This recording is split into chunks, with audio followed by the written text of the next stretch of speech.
If you want to find the easiest way to make money online, come to InvestFest and check out the Ticket Plug. Come join our ticket resale community. Don't sleep on us in the vendor marketplace. We are one of the headliners, but we have a life-changing opportunity for those coming to learn new ways to invest and build a business. It's time to learn how to sell tickets online and never in the streets. It's the Ticket Plug at booth number 421 at the vendor marketplace. Click the link at the top line of the description for more. All right, so Stephen A. Smith calls out Kamala Harris for, he says, hidden in plain sight, meaning that people are saying, which is true, in my opinion, her whole time as vice president, she was all but silent. She wasn't around. You never really seen her. Now, Stephen A. Smith went hard by it. I'm going to play this clip about what he said because he's saying that she's still not doing interviews. So let's hear what Stephen said, then I have my reaction on the other end. Now, Joe Biden stepped aside as the presumptive Democratic nominee on July 21st. Okay? Now I'm going to look at this right now. I'm looking at my calendar because I just want to make sure. July 21st was a Sunday. We've had 1 week, 2 weeks, 3 weeks, and 1 day since Joe Biden stepped aside. The only damn place we've seen Kamala Harris is at pep rallies. What's up? Somebody got to say something. And it can't just be the conservatives. Right is right. I'm talking to my sister here. Come on now. You running for the presidency of the United States of America. You got my vote. You running for the presidency of the United States of America. What you hiding for? And I mean hiding in plain sight. Somebody got to say it. Somebody got to say it. Now, you can't be running for the presidency of the United States. Not one single press conference, not one single one-on-one sit-down interview where somebody gets to question you about the questions that we ask. That's not fair. That's not fair. And if you're a conservative and you out there lambasting her for it, ridiculing her for it, trying to torment her for it or whatever, it is perfectly within your right to do so. All of you anti-conservatives out there, shut the hell up. That's a valid point. It ain't valid to bring up a blackness or an Indian heritage and to try to point to things of that nature. That's nonsense. But to ask her about her record, because she is attached to the Biden record, is definitely apropos, especially when you were bragging about the record. We talked about Biden being a transformative president. Well, stand on it then. Stand on it. Where you at? No George Stephanopoulos, no Meet the Press, no State of the Union. What's up? No Face the Nation, no Politico, no MSNBC. I understand why you wouldn't do Fox. Liberals don't really do Fox, just like conservatives don't really do MSNBC. You're welcome to the Stephen A. Smith Show. I will gladly interview Donald Trump. I will gladly interview Kamala Harris. Name the time or place. I'll come to you. I'll come to you. I'll show up. Anytime. And I'm no political aficionado. I'm going to need fact checkers. I don't know everything that y'all going to say. But I know this much. I know how to ask the questions that Americans want to know. Some people can talk for 20 minutes and don't say a damn thing. Some people can talk for 20 seconds and get it all out and make a point. She's not that. So I feel like they're shielding, Kamala Harris from making those critical mistakes without a teleprompter. And he already said that he's going to vote for her. But, criticism is right. It's things that I can, criticize, Donald Trump on. It's things that we can criticize Kamala Harris on. Nobody's perfect. But to me, I agree with this argument as well. It's like all this stuff you're saying that you're going to do once you're in office, but you're in office. You're the vice president, right? And if you're the vice president, hold on, Bubby. If you're the vice president, you have a lot to say so. You're the right-hand man or woman of the president. You guys should be equally yoked as far as having the same ideologies and ideas and policies, right? So apart from the race thing, apart from people trying to make this woman, which she never claimed herself to be.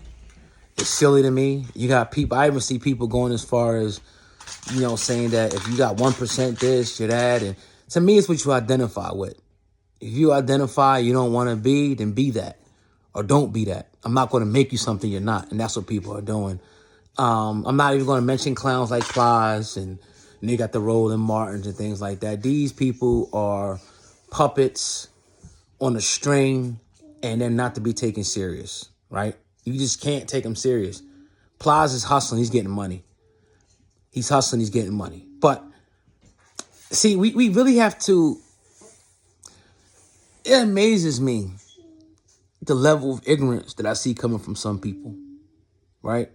What do I mean by that? You got some people who totally just threw all logic out the window and are going off straight emotion, off the moment, off the time. Since when has it been good to pick someone because you don't like the other one? Shouldn't it be, okay, I don't like this one, but what does this one have to offer? Shouldn't it be that?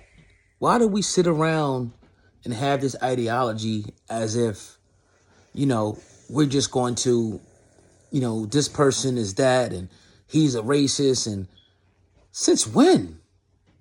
Since when? And then the other part about this is the media manipulation part about it.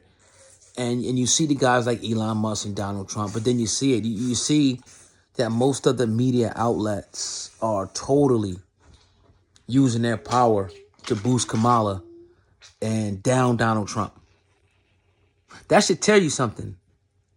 That should tell you something. That should tell you something that this man was almost assassinated.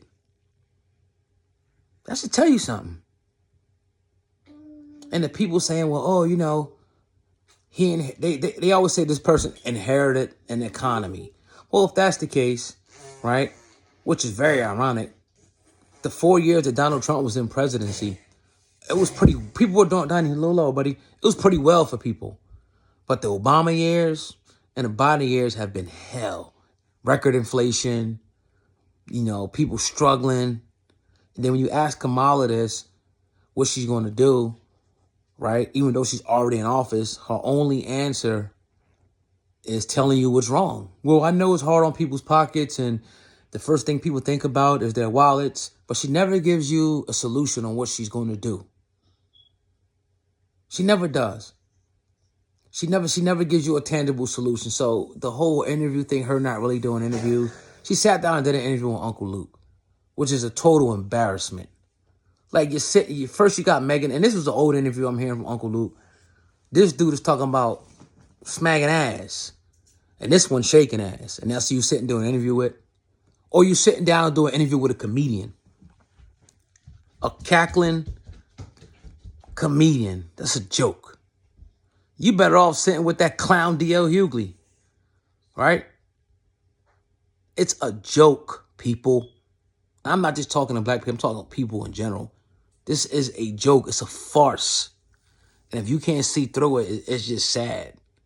It's just sad that you would just blindly vote for a party no matter what their policies are, no matter what their track record is. You'll just vote because they're on a particular team. To me, that's insanity and it's sad. Right? And I've been woken up to the game because it's just, to me, it's just common sense. Oh, well, hold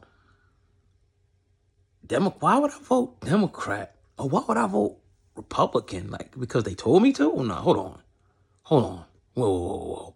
What's to this? Unfortunately, a lot of people don't have that thought process. Unfortunately, from what I'm saying, it's, oh, she's a sister, she's a woman, girl power, sister power, black, whatever. This, that, that's all we're voting for. Oh, she's a Democrat, I don't like Trump, Trump is this, I'm voting for her. That's silly. That's very silly. To just vote for someone because they're on a particular party or because they're a woman or because they're black. And I always ask the question, what about the other black candidates that ran? What about Dr. Cornel West? Why don't we put that energy behind him? But because we vote for whoever the media puts in your face. They'd have put Michelle Obama, you would have jumped up. They'd put some guy you know, from anywhere that had a black face and just, you know, showed a little bit of, as you call, swag, and y'all will vote for him. It's sad.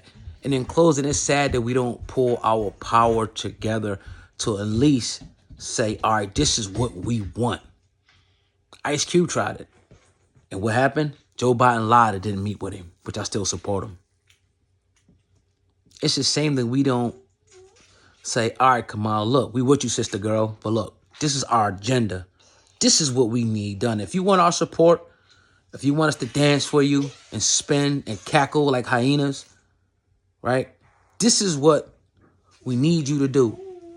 Reparations, blase, blase. If you don't do it, then we're not giving you our support. And then you take it to the other candidate and say, look, this is what we need. If you don't do it, you're not getting our support. All right, this is something we just not. Or we raise up our own candidate, or maybe look at the Libertarian Party or another party, independent party, and say, look, take our agenda to all. That's what other people do. That's that they take their agenda to say, okay, this is what we need. We'll put this behind you. We got this block of people. We can guarantee votes here, there, the church, this, whatever. But this is what we need done. We don't do that. You just got to be black. You just got to have swag.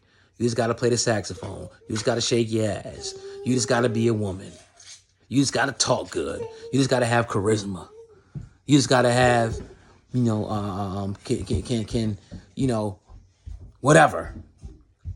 Appeal to the emotional side. And you got us. But I'll say this because I don't want to be all gloom and doom. A lot of people are waking up to it. A lot of people are smarter than that. A lot of people are seeing things for what it is. And they're not going to be fooled, regardless of the propaganda, regardless of the people out there capping, the DLs, the Clown Plows, you know, the Roland Martins, and all the people you see out there doing their best. You know, I've seen Ricky Smiley doing his best, you know what, impression.